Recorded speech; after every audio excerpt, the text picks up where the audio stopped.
පූජනීය ගල්හැපිටියේ ප්‍රේමරතන පින්වත් ස්වාමීන් වහන්සේගේ ගෞරවනීය වැඩමවීමෙන් පින්වත් ස්වාමීන් වහන්සේ සියලු දෙනාම දොහොත් මුදනත් හේතපා සාධනාද පවත්වමින් පිළිගනිමු. සාදු සාදු සාදු. අද දේශනාවට දායකත්වයේ ධර්මයෙන් කටයුතු කරන්නේ අංක 242 සූර්යපාලුව කඩවත පදිංචි WM ලීලාවතී මව සහ ඒ දරුවන් ඇතුළු පින්වත් පිරිස. සමන්ත චක්කවාලේසු අත්‍රා ගච්ඡන්තු දේවතා සද්දම්මං මුනි රාජස්ස සුනන්තු සග්ග මොක්ඛදං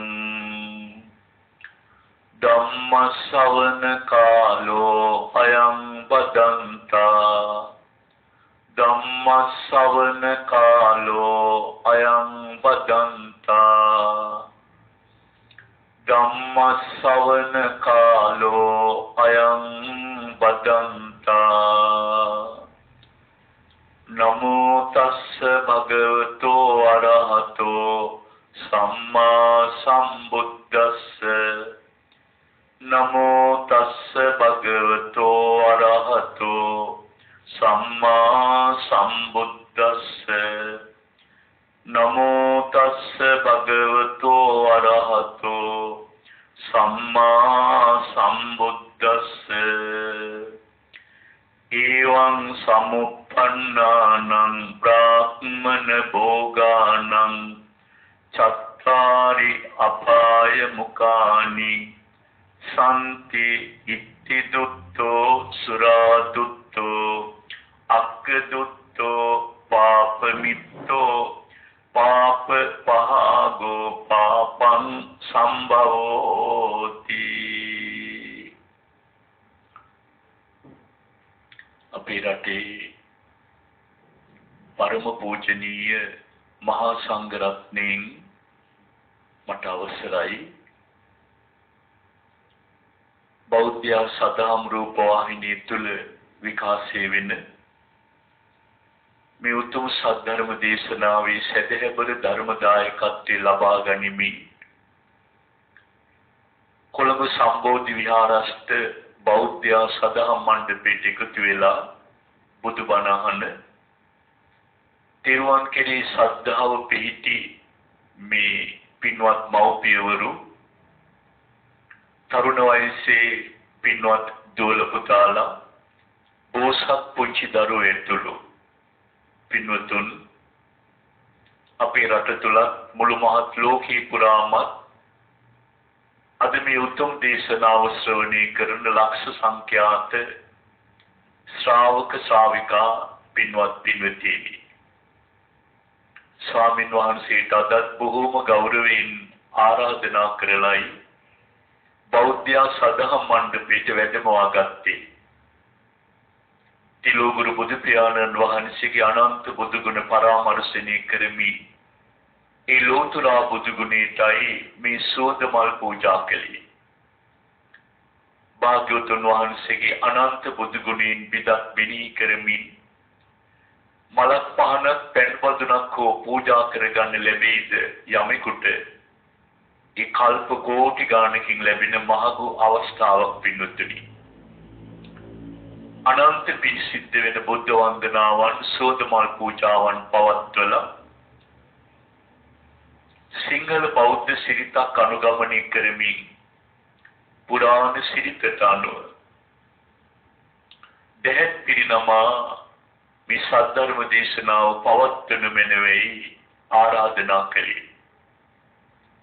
හැම කෙනෙක්ම තිසරණ පන්සිල් පිළිපීඨා ගුණෝතුන් බවට පත් වෙලා භාග්‍යවතුන් වහන්සේ ජීවිතයක සෞභාග්‍ය උදෙසා දේශනා කළ උතුම් සද්ධර්මයෙන් බිඳා මාතෘකා කරගෙන දැන් බලාපොරොත්තු වෙන්නේ ටික වෙලාවක් සද්ධර්මයේ දේශනා ශ්‍රවණය කරන්න.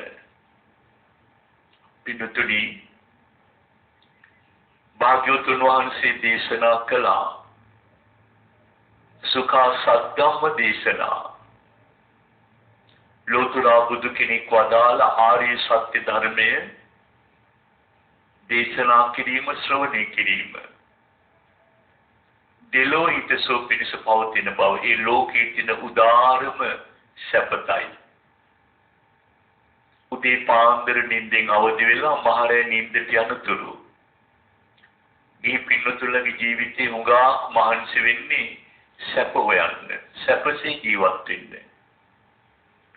මේ විදිහට වඩා අනිත් විදිය හොඳ ඇති කියලා වාඩි වෙච්ච තැන ඉඳලා නිදාගත් වෙලාව ඉඳලා ශාරීරියේ පවා එහිමි කරන්නේ සැපසේ කාලය ගත කරන්න වේදනා පීඩා කරදර වලින් තොරව. නමුත් භාග්‍යවතුන් වහන්සේගේ දේශනාවට අනුව පින්තුනි කිසි කෙනෙක් මේ ලෝකේ ස්ථීර මට්ටමේ සැපතක් ලබාපු කෙනෙක් නැහැ. සැපයි කියලා කිට්ටු කරගත්තු හුඟා දේවල්. අපිටම ජීවිතේ වේදනාවක් වුණේ නැද්ද කියලා පින්තුල විවේක වේලාවක කල්පනා කරන්න. ඒ හැම සැපක් ළඟම තිබුණේ දුක වේදනාව බය කම්පණය විතරයි. නමුත් පින්තුනි භාග්‍යවතුන් වහන්සේගේ සත්‍ය ශ්‍රවණය කරලා කෙනෙක්ගේ සත්‍ය වඩනවා නම් ජීවිතේ පුදුමාකාර සැනසීමක් ඒ තුලින් ලබා ගන්න පුළුවන්. ඒක මහ පුදුම සංහිඳීමක්. ඒ අකාලික දහම හරි ප්‍රායෝගිකයි මේ ජීවිතේ. පෞද්ගලික දවසක බෞද්ධ සදහම් මාධ්‍යයෙන් බුදුබණ අහන ශ්‍රාවක මවකගේ පුතේ බලාපොරොත්තු නොවු රෝගී තත්ත්වයකින් අවුරුදු 30යි. ඒ තරුණ පුතා මරණයටපත් වෙලා. විශාල පිරිස මේ පින්වත් තරුණ පුතාගේ හදිසි මරණය දරාගත නොහැකි වේදනාවෙන් මලගෙදර එනවා. පවුලේ දුක වේදනාව සංසිඳවන්න කතා කරනවා. ඒ ආපුහුඟා කයට ගැටලුවක් වුණේ. එකම පුතා මැරිච්ච වේදනාවක් නැති මට්ටමට අම්මා හිත හදාගෙන ජීවත් වෙනවා. ඒ අම්මගේ දැසේ කඳුළු පෙනුනේ නැහැ. ඒ අම්මා මහ වීරෝදාන විදිහට ජීවිතේට මොන දෙමින් දරුවගේ දේහය ළඟ රැඳිලා ඉන්නවා. හත්තරේ පින්කම නිමාවටපත් වුණාම කරුණ අහල බලද්දී ඒ අම්මා කිව්වේ ස්වාමීනි අපි හැමදාම දේශනා අහනවා. මේ රටේ පින්වත් ස්වාමීන් වහන්සේලා භාග්‍යවතුන් වහන්සේගේ සද්ධර්මයේ විවිධ මාතෘකා ඔස්සේ දේශනා කරද්දී මම හැමදාම දේශනා හෙව්වා. ඒ සද්ධර්මයේ තුල මට අවබෝධ වුණා ස්වාමීනි මගේ දරුවා මැරුණේ මේ ජීවිතේ විතරක් නෙමෙයි. කල්ප ගණන් මේ දරුවා වෙනුවෙන් මං එන්නුවා.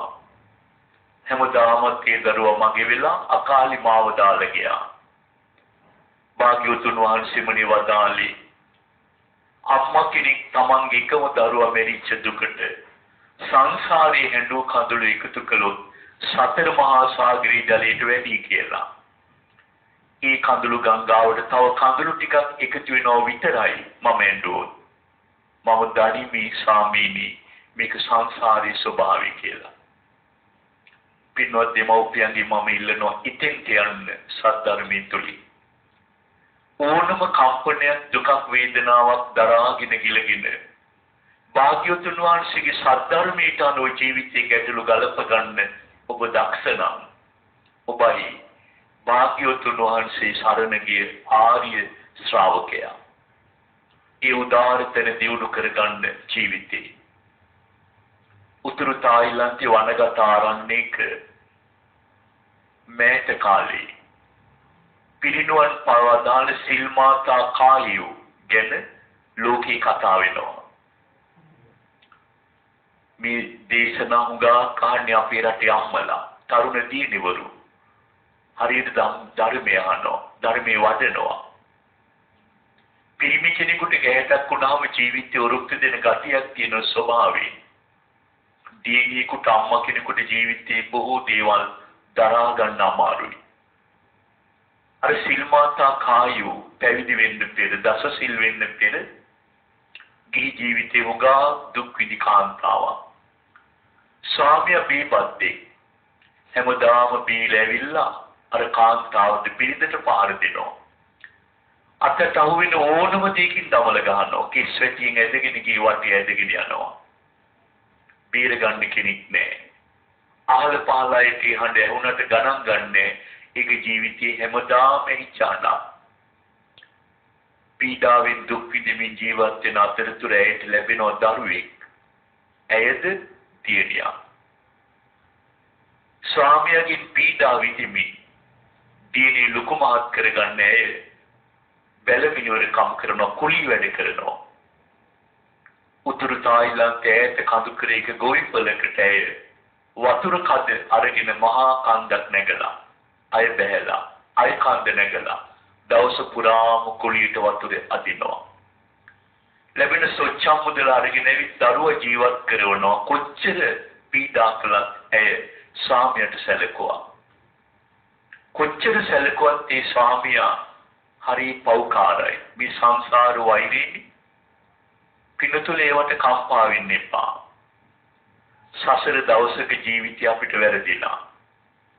පුංචි දෙයකට වචන පැටලිලා, ඒ වචන පැටලිල්ලට තන ක්‍රෝධය ඇති කරගෙන, ඒ ක්‍රෝධී වෛරයක් බවට පත් වෙලා ඊට පස්සේ වෛරය සංසාරේ පුරාවට දුනපත් වෛරයක්. අපේ රටේ සමහර ගෙවල් වල අම්මයි තාත්තයි දරුවෝ එක වාලයට. අපි අහලා තිබුණේ එක අම්මා කෙනෙක් අවුරුදු 14ක් තමන්ගේ ස්වාමියා එක්ක කතා කරලා නැහැ. එකම ගෙදර ජීවත් වෙන්නේ. මේ සංසාරේ වරද්ද ගන්න තැන් ඔයත් පරිස්සම් වෙන්න. සත්‍ය අකාලිකයි. ඒ ධර්ම අදාදම විපාක දෙන මට්ටමට ජීවිතයට ගලප ගන්න එයයි ධර්මයේ රැකවරණය.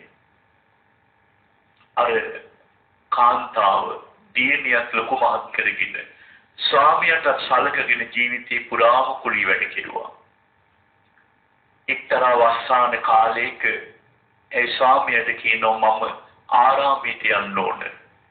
මං දසසිල් වෙන්න කැමති දින කීපයක්. ස්වාමියා ඩයට පහර දෙනවා, බනිනවා, අවසර දෙන්නේ. ඒ අවුරුද්දක් ගෙවිලා යනවා.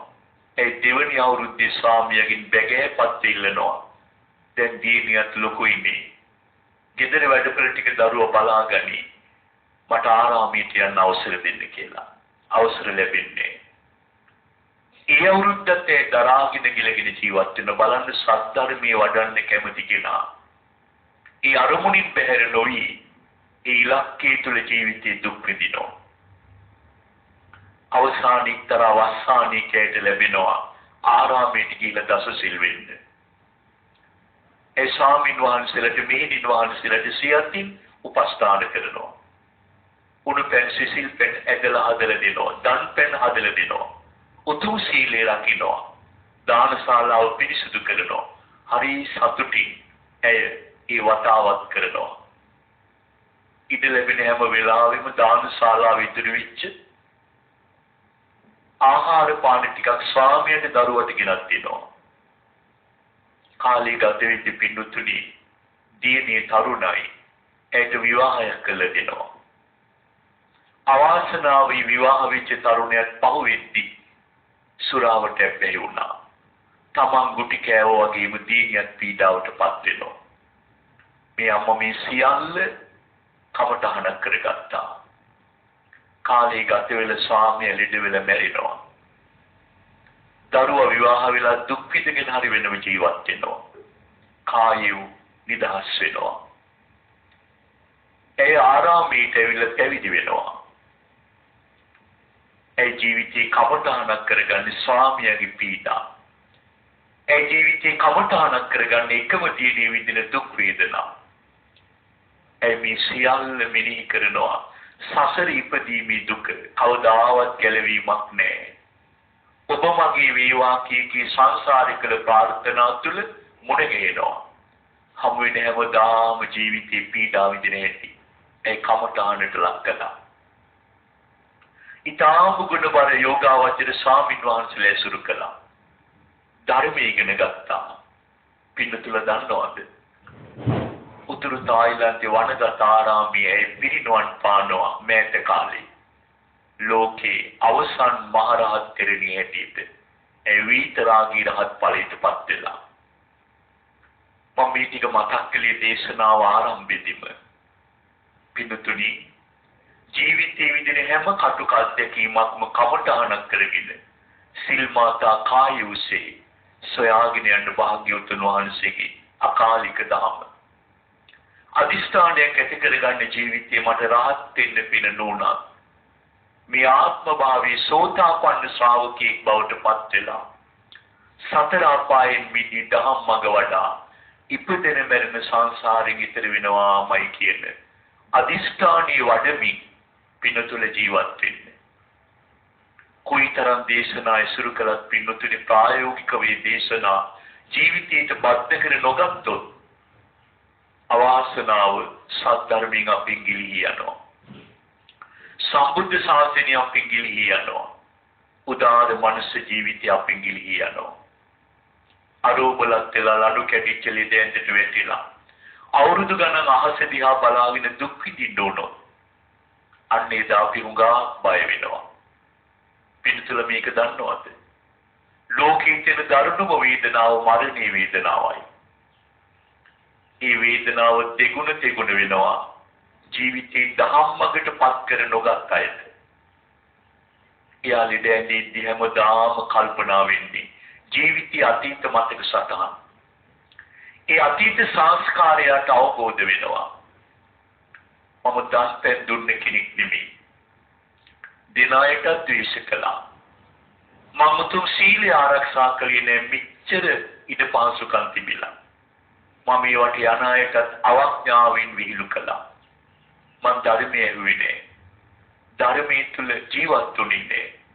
ඒ ධම්මක වඩ නැත්තන්ට ද්වේෂ කළානි කියලා ලිඩේදී දුක් විඳිනවා. ජින්න කොංචාව ජායන්ති කීන මච්චිය පල්ලලි. වයසට ගිලිහිනි තටු ඇලිලා වයසට ගිහින් මාරු නැති දිය ඉදිච්ච මඩවලකට වෙලා බඩගින්නේ බලන් ඉන්නවා. එහා පැත්තේ නිල් දිය පිරිච්ච විලක් තියෙනවා මාළු පිරිලා. හැබැයි ඉගිල්ලෙන්න හයිය නෑ.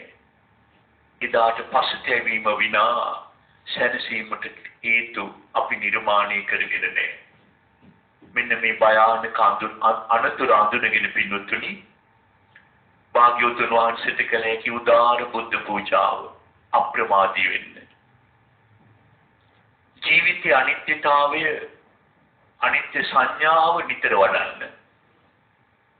මරණ වෙලාවේ මරණ බයක් නැතුව සැනසෙල්ලේ දැස පියා ගන්න පුළුවන් ශ්‍රාවක ජීවිතයක් ඔබ තුළින් නිර්මාණය කරගන්න. කවුරුවත් කෙන හොයන්න එපා. මුළු ජීවිතේම අනුන්ගේ අතින් අල්ලගෙන අනුන්ට උපකාර කළා. මේ ජීවිතේ උපකාර කරන්න. නමුත් මම දේශනාවල දෙමව්පියන්ට හැමදාම කියලා දීලා තියෙනවා මතකද? මේ ජීවිතේ අපි අතල්ලා ගන්න කොච්චර පිරිස හිටියත් සංසාරේ අපිට යන්න වෙන්නේ තනියමයි. අපි අතල්ලා ගන්න කෙනෙක් නැහැ. පිටුතුන් දන්නවද සිහිනෙන් දකින්න ඔබ නින්දෙදී ඉරහඳ තාරකා. මේ භාග්‍යවතුන් වහන්සේගේ උපමාව. ඔබ තද නින්දෙදී සිහිනෙන් දකින්න ඉරහඳ තාරකා වගේ දේවල්. හැබැයි ඔබ අවදිවල බලද්දී පියවි ලෝකේ එහෙම දෙයක් නැහැ. සිහිනෙන් දුටු දේ සත්‍ය ලෝකයේ තුල දකින්න නැහැ. මේක තමයි සංසාර ගමන. සිහිනෙන් දකින්න දේවල් වගේ තමයි මේ ජීවිතය ඔබ ළඟ ඉන්න දූ දරුවෝ, දෙමව්පියෝ, ස්වාමියා, බිරිඳ, ඥාතීන්, හිතවතුන් අර සිහිනෙන් දකින්න ඉරහඳ තාරකා වගේ. ඇහෙල්ල බලද්දී මොනවත් නැහැ. ඒ කියන්නේ මරණින් මතු සංසාර ගමනේ මේ ජීවිතයේ මුණ ගැහෙන දකින අසුර කරන කිසි කෙනෙක් මුණ ගැහෙන්නේ. ඒක සිහිනයක් වගේ. ආපහු අපි සසර ගමනේ තනි වෙනවා. ඒක මහා ඉක්මනට වෙන දෙයක්. කොයි වගේද? පරණ ඇඳුමක් ගලවලා අයින් කරලා අලුත් ඇඳුමක් ඇඳා වගේ. මේ ජීවිතය අත්හරිනවා අලුත් තැනක උපදිනවා. එතන අලුත් ලෝකයක්, අලුත් ජීවිතයක්. මේ මතක සටහන් මොකවත් විතර නෑ. මෙන්න මේක හොඳට අඳුන ගන්න. ඒ අලුත් ජීවිතය යහපත් තැනක් බවට පත් වෙන්න ඕන. මට වෙලාවකට හිතෙනවා පින්නතුනි ජීවත් වෙනවා කියලා කියන්නේ කුලියට ගත්ත ගයක් වගේ. ඇත්තටම එහෙමයි. తాවකාලිකව ජීවත් වෙන්න කුලියට ගත්ත ගයක් තමයි මේ ශරීරය. කුලී කාලේ අවසන් වුණාම දීර්ඝ කරගන්න බෑ. අයිතිකාරීන්ටගේ බාර දීලා අලුත් ගයක් සොයාගෙන අපි යන්න ඕන. ගෙදර අයිතිකාරයෝ මේගේ නාවල ලස්සන ඇඳුම් අඳලා එහි බෙම ඇඳලා තොල් රතු කරලා දැන් මලමිනිය පවා මේකප් කරනවා මේ කාලේ. සමහර අම්මා නැති වෙන අවුරුදු 80යි. පිටිය දිහා බලද්දී අවුරුදු 45ක වගේ. මලමිනියක් මායාවෙන් වෙනස් කරලා සත්‍යර්මයේ දකින්න තියෙන යථාර්ථයේ දකින්න තියෙන දේ අපි වෙනස් කරනවා. හැබැයි මේ කුලීගේ අයිතිකාරයින්ට බාර දුන්න ගමන් අපි අලුත් ගයක් සොයා ගන්නවා. මම ඔබට කියන්නේ සොයා ගන්නගේ නැවත පදිච්ච වෙනගේ යහපත් තැනක් වෙන්න ඕන. ඒ යහපත හදාගන්න ඔබ ඉස්සෙල්ලම කරන්න ඕන මේගේ හදාගන්න එක. මේ ජීවිතය සකස් කරගන්න එක. මේ ජීවිතයේ ධර්ම මාර්ගයේ වඩන එක. එහෙම නොවුනොත් මෙලෝ පිරිහෙන ඕනම කෙනෙක් පරලෝ පිරිහෙනවා. එවෙනුවෙන් තමයි අද මේ උතුම් සූත්‍ර දේශනාවේ පුංචි ධර්ම කොටාසය මා ඔබට මාතෘකා කළේ. භාග්‍යවතුන් වහන්සේ දේශනා කළා එවං සමුප්පන්නානම් බ්‍රාහ්මණ භෝගානම් චත්තාරි අපාය මුඛානි සම්ති ඉත්ති දුත්තෝ සුරා දුත්තෝ අක්ක දුත්තෝ පාප මිත්තෝ පාප සහායකෝ පාපං සම්පවංස්කෝති. භාග්‍යවතුන් වහන්සේ මෙලොව ජීවිතේ පිරිහෙන මෙලොව ජීවිතය අවාසනාවන්ත වෙන මෙලොව ජීවිතයේ කාලකන්ණි මිනිසෙක් බවට අපිව පිරිහීමට පත් කරන අපාය දොරටු හතරක් අපාය මුඛ අපාය දොරටු හතරක් භාග්‍යවතුන් වහන්සේ දේශනා කළා. මේ අපාය දොරටු හතර වහගන්න පුළුවන් කෙනා මේ ජීවිතය හරි සාර්ථක ධර්මානුකූල ජීවිතයක් බවට පත් කර ගන්නවා. ඒ අපාය දොරටු වහගත්ත කෙනා සසර ගමනේ රැකවරණය ලබනවා. ඒ නිසා පින්නතුනි කල්ප කෝටි ගානකින් පුදුමාකාර පරිශ්‍රමයක් තුළ කුසල් කරලා ඒ පාරමිතා බලයෙන් ලැබිච්ච පින් ඇති මනුෂ්‍ය ජීවිතය තුළ ජීවත් වෙන පුංචි කාලයේ මේ අපාය දොරටු විවර කරගන්න එපා වහලා දාන්න. ඒ දොරටු වහගන්න පුළුවන් වුණොත් ඔබට රැකවරණයක් තියෙනවා. දැන් බලන්න මේ සමාජය තුළ හා පෞද්ගලික ඔබේ ජීවිතය තුළ මේ අපාය දොරටු තියනවාද කියලා. භාග්‍යවතුන් වහන්සේ වදාළ පළවෙනි දේ තමයි ඉත්ති දුත්තෝ. මේ සමාජයේ හරීම සල්ලාලයි. අමනාප වෙන්න එපා එහෙම කියවන්න. මිනිස්සු ළඟ තෘප්තිමත් බවක් නැහැ ගිහි ජීවිතේ. කාමයන්ට හසු වෙච්ච ලෝකයා රාගයෙන් මුසපත් වෙලා පුදුමාකාර තරම් පිරිහිනෝ චරිතය නාස්ති කරගෙන.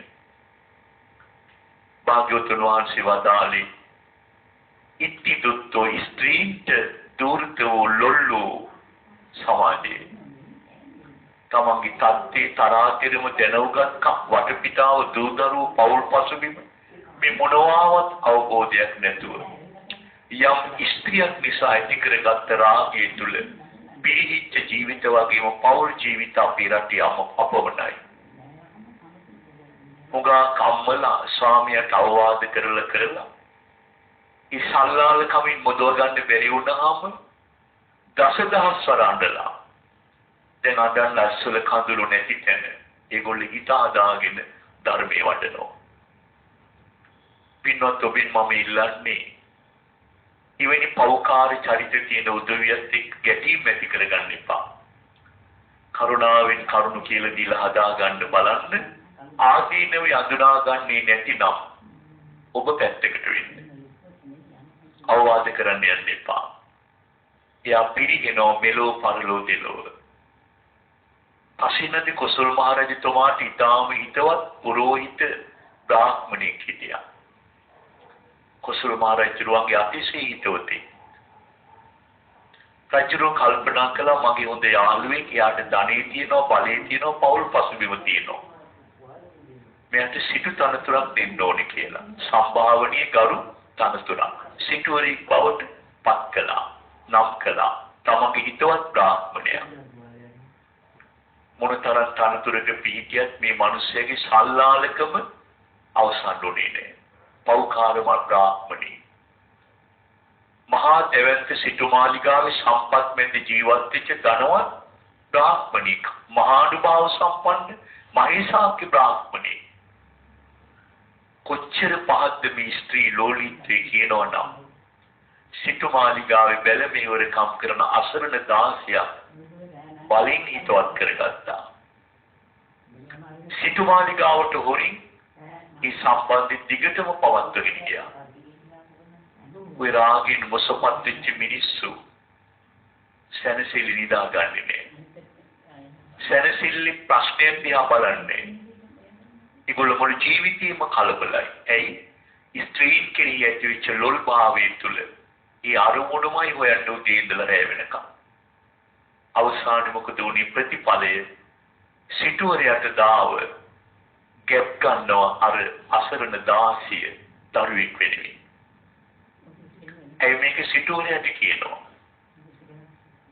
සිටුවරය හරි කලබල වෙනවා.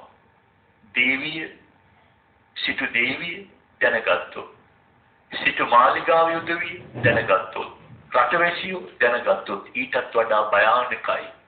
මට මේ තනතුරු ප්‍රදානය කළ කොසල් මහරජතුමා දැනගත්තොත් රැලි වෙන කල්පයි නිින්ද යන්නේ, දාඩිය දානවා, ආහාර පාන ගන්නෑ. එහි යනවා මෙහි යනවා හරි කලබලයි. බලන්න මේ කාමයන්ගේ තියෙන ආදීනවේ පුදුම පීඩාවක් වෙන්නා.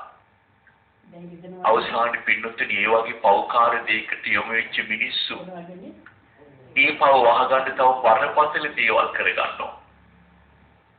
මේ සිටුවරය දවසක් හොඳට ආද පාය පුරෑක 15ක් පොහොය දවසක පාන්දරනේ කලවදි වෙලා හිටියා. තමා නිසා ගැප්ගත් අර අසරණ දාසිය අවදි කරවගත්තා. හඳ පානි ටිකක් ඇවිදින්න යමු කියලා සිටුමාලිගාවේ සඳලු තලින් බැහැලා මිදුලට ඇවිත් උද්‍යානයේ ඇවිදිමින් රෑ පානි එකගෙන යනවා කතා කර කර රවට්ටගෙන මහා වනාන්තරයකට රැවටුණා. ඒ මහා වන මැද බියකරු සත්තු පිළිලා විශාල දිය පිරිච්ච මඩවලක් තියෙනවා. සිටුවරයා හඳ පානි අර දාසිය ගැප්ගත් අසරණවන්තිය අරගෙන ගිහින් මඩවලේ වතුර මැදට එක්කගෙන ගිහින් කිස්වැටියෙන් අල්ලලා එදී ඔබ මරන්න ලෑස්ති වුණා. තමන්ගේ නම්බුව රැකගන්න අපවාදෙන් බේරෙන්න. බලන්න එහෙම මිනිස්සු අපේ රටේ කොයිතරම් ඉන්නවද? අර අසරණවන්තිය කෑ ගහලා කිව්ව සිටුතුමනි මට මේ අපරාධය කරන්න එපා. මං ඈත දුර රටකට යන්නම් මගේ ඇරලා මාව මරන්න එපා කිව්වා. උවිරුවින් සිනහා වූ සිටුවරයා දෙවනි වතාවෙත් ඇය දී ගිල්වනවා. අමාරුවෙන් මතුවෙන එක දෙයක් කිව්වා. මාව මේ විනාශයට පත් කළේ ඔබතුමාගේ කැමැත්තෙන් බලහත්කාරයෙන්. අසරණ මගේ ජීවිතය විනාශ කළේ ඔබතුමා. දැන් මාව මරා දාන්න හදන ඔබතුමාගේ ගෞරවය නම්බුව තනතුර වෙනුවෙන් මේ අපරාධය කරන්න එපා සිටුතුමනි. වැඩි වෙලාවක් මේ අපරාධය ඔබතුමා කිරුවොත් මේ කැලෑවේ මේ අපරාධයට සාක්ෂි දෙන්න කවුරුත් නැහැ. මේ මහා කැලේ. හැබැයි අර හොඳට පායලා තියෙන පසළොස්වක සඳ මේ අපරාධයට සාක්ෂි දෙයි කිව්වා. සිටුවරේ වීරුවෙන් hina වෙනවා. ඇය සීවිකලෙන් දොඩවනවා කියලා විහිළු කරලා ඇය දී ගිල්ලුව හුස්ම හිර වෙනතුරු මරා දැම්මා. රෑපාණි සිටුමාලිගාවට ඇවිත් ලේ මඩ තැවරිච්ච ඇඳුම් ඉවත් කරලා අලුත් ඇඳුම් ඇඳගෙන සිරියහන් ගබඩාවේ නිින්දට ගියා. පවුදයිලි වුණා. දින සති මාස අවුරුදු කාලය ගෙවුණා. සිටුවරයා සිටු දෙවියන් දැන් ටිකක් වයසයි. දවසක් 15ක දවසක හඳ ඇති රැක සිටුවරයා සඳලු තලයට එනවා නිදිමත නැති නිසා. හොඳට හඳ පායලා. හඳ දැක්ක ගමන් සිටුවරයට අර ඈත අතීතේ මතක් වුණා. ඒ මරා දාන වෙලාවේ දවසක් කිව්වා මරණ වෙලාවේ මේ අපරාධය කරන්න එපා. පසළොස්වක සඳ සාක්ෂි දෙයි කිව්වා. සිටුවර හිතනවා දැන් කොච්චර අවුරුදු ගෙවුණාද මේ හඳ මට සාක්ෂි දුන්නේ නේ කියලා. සිටුවරය හයියෙන් hina වෙනවා. මේ හඳ ඇහෙනවා සිටු දේවියට. කලබල වෙලා අවදි වෙලා බලනවා.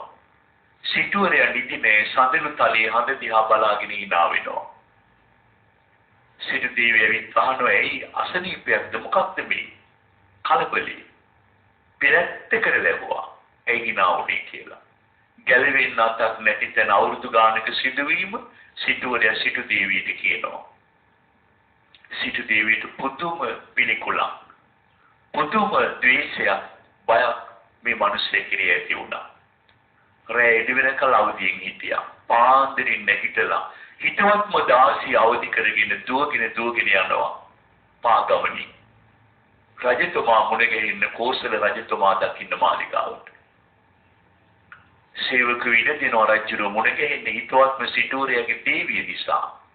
ඒ හඬ මහරජතුමාට අතීත සිදුවීම කියනවා සිටුවරයාගේ.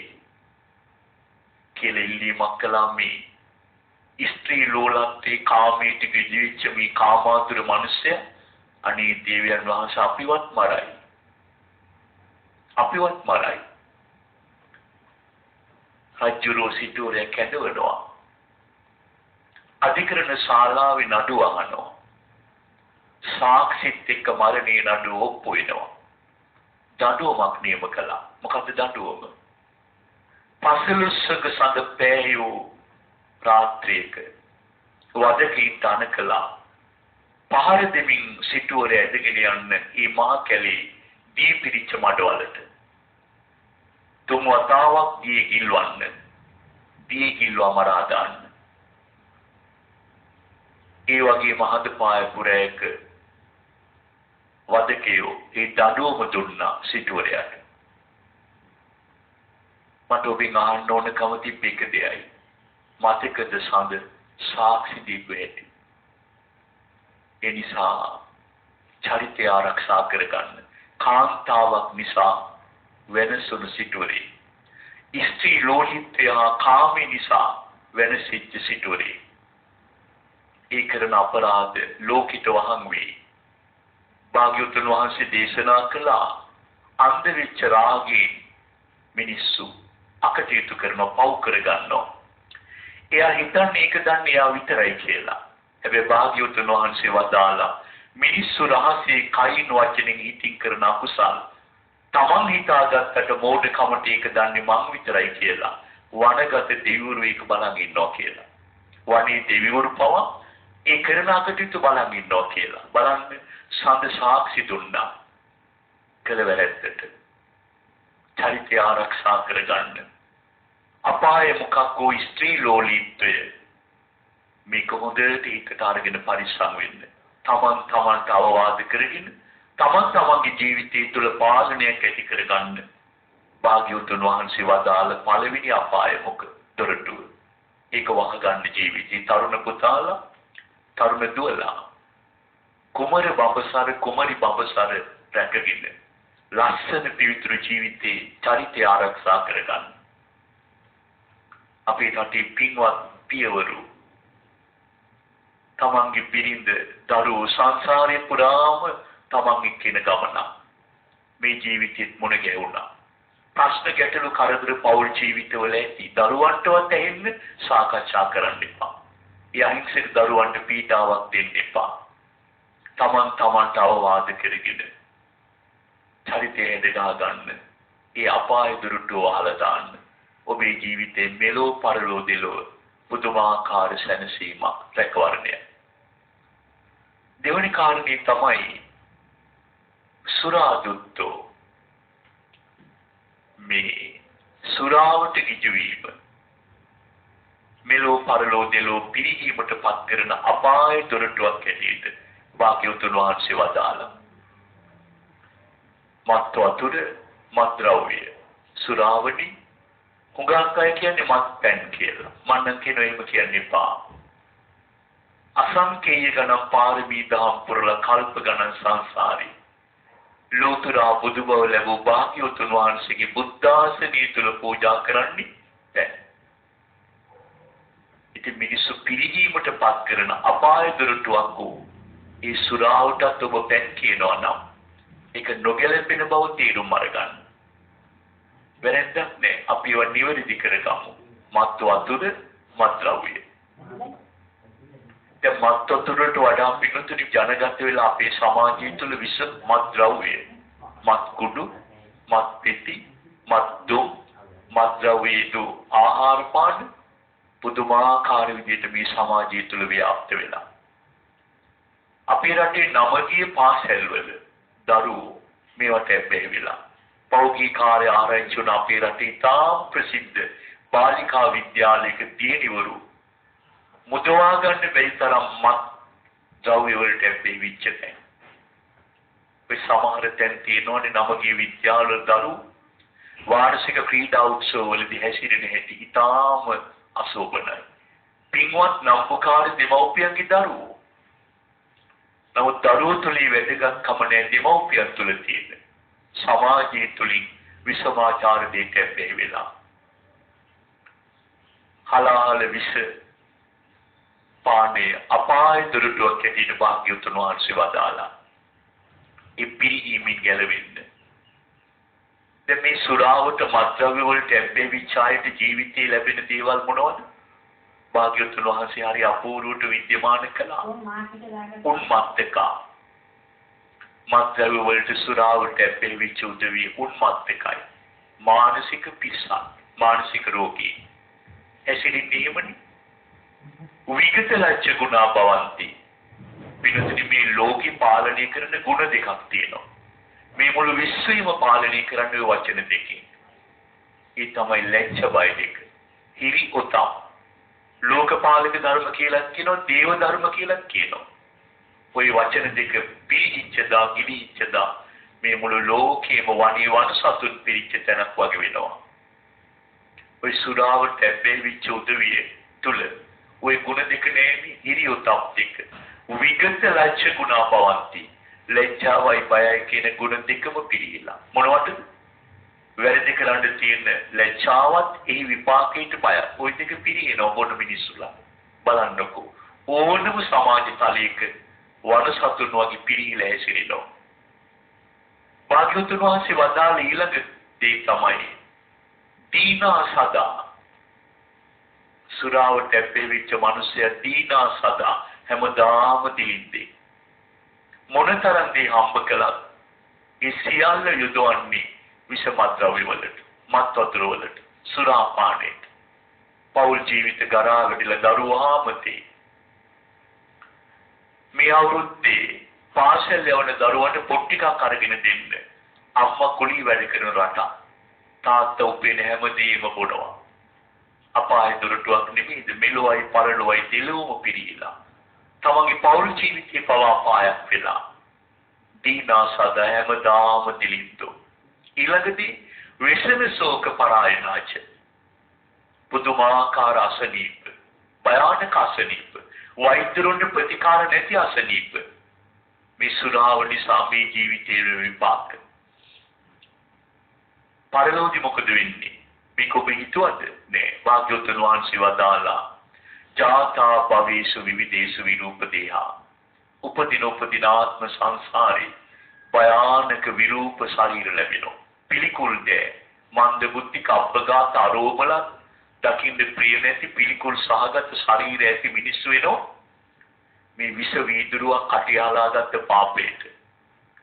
දුම් උගුරක් ශරීරයට ඇතුල් කරගත්ත පාපේට. මත් පිටක් ගිලපු පාපේට. කල්ප ගණන් සංසාරේ පිරිහෙනවා, මෙලොවත් අපායක් බවට පත් වෙනවා. එනිසා භාග්‍යවතුන් වහන්සේ වදාලා ස්ත්‍රියට ලොල් වීම හා සුරාවට ගිජු වීම දෙලෝ පිරිහෙන අපාය දොරටුවක්. තුන්වෙනි කාරණේ තමයි අක්ඛදුත්තෝ. සූදුවට බැවිච්ච මිනිස්සු. ලද්දම් විනාශේති. උපේන හැමදේම විනාශ කරගෙන මහා පාරට වෙච්ච මිනිස්සු දුක් විඳලා හදාගත්ත ගෙවල් දොරවල් පුරාණ කිරි අම්මල කිරියත්තල අම්මල තාත්තල දුක් විඳලා හම්බ කළ තුන්වෙනි පරම්පරාවට දායාද කළ දීපලීඩ කඩා මේ ඔක්කොම උකාට තියලා සූදු කිලින මිනිස්සු අපේ රටේ එහින්න අස්සෙන්ට මෙහින්න අස්සේ ඔට්ටු අල්ලනවා සමහර තරුණයෝ සමහර පියවරු මේ විවිධාකාර සූදුව තුළ තමනුත් තම දරු පවුලක් පිරිහෙන අතර සසර ගමනේද කුසලයක් නැති මිනිස්සු අපායතරට ලං වෙන හැටි භාග්‍යවතුන් වහන්සේ වදාළා. ඒ නිසා අපි දැන් අපායතරට තුනක් ඔබට මතක් කළා. ඒ තමයි භාග්‍යවතුන් වහන්සේ දේශනා කළ ස්ත්‍රී ලෝලීත්වය, සුරාවට ගිජු වීම, සෝදට ඇපෙහිවීම. මේ පින් නැති මනුෂ්‍ය ජීවිතේ පිරිහෙන අතර භයානකම දේ තමයි හතරවෙනි අපාය දොරටුව පාප මිත්‍ර සේවනය. පෞකාර මිනිසුන් ඇසුරු කිරීම, සේවනී කිරීම, කිට්ටු කර ගැනීමෙන් මඟ පෙන්වීම අනුව කටයුතු කිරීම. මේක භයානක දෙයක් පින්වතුනි. භාග්‍යවතුන් වහන්සේ නම් දේශනා කළේ පින්වත් ආනන්ද හරි අඩක් නෙමෙයි. මේ ගෞතම සම්බුද්ධ ශාසනයේ නිවන් මඟ පවතින්නේ සත්පුරුෂ කල්යාණ මිත්‍ර ආශ්‍රය තුල කියලා. පින්වත් ඔබ පාප මිත්‍ර ආශ්‍රයෙන් පිරිහෙන්න එපා. පාප මිත්‍රය සද්ධර්මයට කැමති නෑ. පාප මිත්‍රය උතුම් සීලයට කැමති නෑ. පාප මිත්‍රයව සද්ධර්මයේ වඩනවට කැමති නෑ. ඒවට එක එක කතන්දර කියමින් ඔබ උපහාසයට අපහාසයට ලක් කරලා සද්ධර්මයෙන් ගලවනවා. කුසලයෙන් මුදවනවා. පාපයට නැඹුරු කරලා මෙලෝ පරලෝ දිලෝ ඔබ අපාය දොරටු ළඟටම අරගෙන යනවා. මේ පාප මිත්‍රාශ්‍රය. පාප මිත්‍රය ගැන භාග්‍යවතුන් වහන්සේ වදාළ අපූර්ව උපමාවක් තියෙනවා. පින්වත් මහණෙනි සොහොනක ඉතිරි වෙච්ච සොහොන් පෙරෙල්ලක් තියෙනවා. සොහොන් පෙරෙල්ල කියන්නේ පින්වතුනි මලමිනියක් පුච්චන සෑයේ මිනිහ පිච්චිලා දර ගිනි ගත්තට පස්සේ සෑය ඉතුරු වෙච්ච දර කෑල්ලට කියනවා සොහොන් පෙරෙල්ල කියලා. ඒක කවුරුවත් අල්ලන්නේ. කිසි කෙනෙක් දරට ගෙදර අරගෙන යන්නේ. දකින්නවත් කැමති නැති ඊටාම අසුබ පිළිකුල් සහගත දෙයක් තමයි සොහොන් පෙරෙල්ල. නිකම්ම සොහොන් පෙරෙල්ලක් නෙමෙයි. පින්වත් මහණෙනි ඒකේ තාම දෙපැත්තෙම ගින්දර තියෙනවා. තාම දෙපැත්ත ගිනි ගන්නවා. මැද තියෙන්නේ අර පිච්චිච්ච මලමිනියේ බඩවැල්, ලේනහරවැල්, හංකැලි ඒකේ ගෑවිලා තැවරිලා. භාග්‍යවතුන් වහන්සේ පෞකාර ආශ්‍රය පාප මිත්‍රයට හඳුන්වපු ඊටාම පිළිකුල් සහගත උපමාව. දෙපැත්ත ගිනි ගන්න මැද මලමිනියේ අපිරිසුදු දෙයක් ඇල්ලූ තැවරිච්ච සොහොන් පෙරෙල්ල යම්සේද ඒක කවුරුවත් අරගන්නේ නැහැ. කවුරුවත් අල්ලන්නේ නැහැ. ගෙදර අරගෙන යන්නේ. ඊටාම අසුබයි පිළිකුල් සහගතයි. මහණෙනි මම අසත්පුරුෂයා, පෞකාරයා, පාප මිත්‍රය අඳුන්වන්නේ තේමයි කියලා. දැන් තේරුම් ගන්න පින්වතුනි අපි වැටිච්ච අනතුරක්. නිවන් මාර්ගක මඟ පෙන්වන සත්‍යධර්මයේ වඩන්න උපකාර කරන ජීවිතේ මෙලෝ පරලෝ දිලෝ රැකවරණය පිණිස උපකාර කරන කල්යාණ මිත්‍රෙක් සොයාගෙන යන ජීවිතේ. පාප මිත්‍රාශ්‍රය තුල ජීවිතේ විනාශ කරගන්න එපා. තරුණ පුතාලා, තරුණ දුවලා අපේ රටේ මේ ආශ්‍රය ගැන මීට වඩා සැලකිලිමත් වෙන්න. මීට වඩා සැලකිලිමත් වෙලා පිවිතුරු ජීවිතේ විනාශ කරගන්න එපා ආශ්‍රය තුල. උදේ පාන්දර ගෙදරින් පිට යන දරුවා ආපහු ගෙදරින් හැන්දෑවි මහරෑ පානි. කල්යාණ මිත්‍ර මව්පියෝ දෙපළ ළඟ වැඩිපුර ජීවත් වෙන්නේ පැය දෙක තුනයි. බොහෝ වෙලාවක් දවස ගෙවන්නේ සමාජය තුල. මේ සමාජය තුල දිවිගෙවන ඔබ පරිස්සම් වෙන ආශ්‍රය තුල. හතු පිපෙන පොළොවේ කටුපිල පතොක් පැලවේ. ගෑවුණොත් වන වේ. ඒම යමෙකුගේ දුකට මුල වේ. මල් පීලි හතු පිපෙන මහ පොළොවේ කටුපිල පතක් නැතුවා නෙමෙයි. යන ගමන පරිස්සම යන්න පුළුවන් නම් අනතුරක් නැහැ. සත්පුරුෂයන් වගේම අසත්පුරුෂයන් බහුල මේ සමාජ තලයේ තුල පරිස්සමින් කටයුතු කරන්න. පාප මිත්‍රයාගේ භයානකකම දුටු භාග්‍යවතුන් වහන්සේ කල්යාණ මිත්‍රයා ගැන කොච්චර සැලකිලිමත් වුණාද කියනොත් බෞද්ධ සමාජයේ තියෙන ප්‍රාර්ථනාව මොකක්ද? ඕනෑම පින්කමක් කරන ඔබ කරන උතුම් ප්‍රාර්ථනාව ඉමිනා පුඤ්ඤ කම්මේන මාමේ බාල සමාගමෝ සතං සමාගමෝ හෝතු යාව නිබ්බානපත්තිය. නිවන් දකිනාතුරු සසර ගමනේ අඥාන අසත්පුරුෂ බාල මිනිසුන් නම් ඇසුරක් නොවේවා. සත්පුරුෂ ඇසුරක්ම ලැබේවා. මේ තරමට ප්‍රාර්ථනාවක් ජනගත වුණේ පාප මිත්‍ර ආශ්‍රයේ තියෙන භයානක ආදීනේ වෙනිසයි. අද මේ දේශනාව මීට වඩා දීර්ඝ කරන්නේ. ජීවිතයක් මෙලෝ පරලෝ දෙලෝ සෞභාග්‍යමත් කරන්න භාග්‍යවතුන් වහන්සේ වදාළ සූත්‍ර දේශනාවකට අන්තර්ගත පුංචි ධර්ම කොටසක් මාතෘකා කළේ. පින්වත් මහණෙනි, අපාය දොරටු හතරක් තිබේ. මෙලෝ පරලෝ දෙලෝ වනසන මිනිසුන්ගේ. ඒ ස්ත්‍රී ලෝලීත්වය, සුරාවට ලොල් වීම, සූදුවට ඇබ්බැහිවීම හා මේ හැම දෙයකම මඟ පින්වන පාප මිත්‍රාශ්‍රය. මේ වැරදි හතර නිවැරදි කරගත්ත කෙනා, මේ අපාය දොරටු හතර වහගත්ත කෙනා මෙලොව සෞභාග්‍යමත් සැනසෙලිදායක ජීවිතයක් ගෙවන අතර අනෝරා සසර දුකින් ඈතර වෙලා සත්‍ධර්මයේ රැකවරණය ලබනවා කියලා භාග්‍යවතුන් වහන්සේ දේශනා කළා. ඒ උතුම් දහම් මඟ වඩන්න ඔබට තෙරුවනේ රැකවරණය ලැබේවා. උතුම් සීලයක පීඨා බුදුබණ ඇසූ පින ශ්‍රී මහා විෂ්ණු දිව්‍ය රාජයාණන් ප්‍රධාන බුද්ධ ශ්‍රාවක දෙවිවරු අනුමෝදන් වෙලා සැපවත් වේවා. දායකත්වලාභී පින්නතුන් සහ බුදුබණ ඇසූ හැම දෙනාගේම නමින් මේ පරලෝකීය සීල ඥාතීනට මේ කුසල් සසර සැප පිණිස අනුමෝදන් වේවා. දායකත්වලාභී පින්වත් ඔබේ ප්‍රාර්ථනා සදාම් බලයෙන් ඉටු වේවා. හැමදාමත් බුදු නාලිකාව තුළ ධර්මය අහන ඔබ හැම දිනාට මෙලෝ යහපත වේවා. සසර චතුරාර්ය සත්‍ය ධර්මාවබෝධය ලැබේවා. ඉපදෙන මැරෙන සසරින් එතරව නිවන් දකින දාමී කුසලය පාරමිතාවක් වේවා කියලා ප්‍රාර්ථනා කරගන්න. ආකාශට්ටා ච බුම්මට්ටා දේවා නාග මහිත්‍තිකා පුඤ්ඤන්තං අනුමෝදිත්වා චිරං රක්ඛන්තු ලෝක සාසනං චිරං රක්ඛන්තු දේශනං චිරං රක්ඛන්තු මං පරන්ති. සද්ධර්ම ශ්‍රවණානි සංස බලයෙන් හැමතෙම උතුම් නිවන් සෝයම සැලසේවා.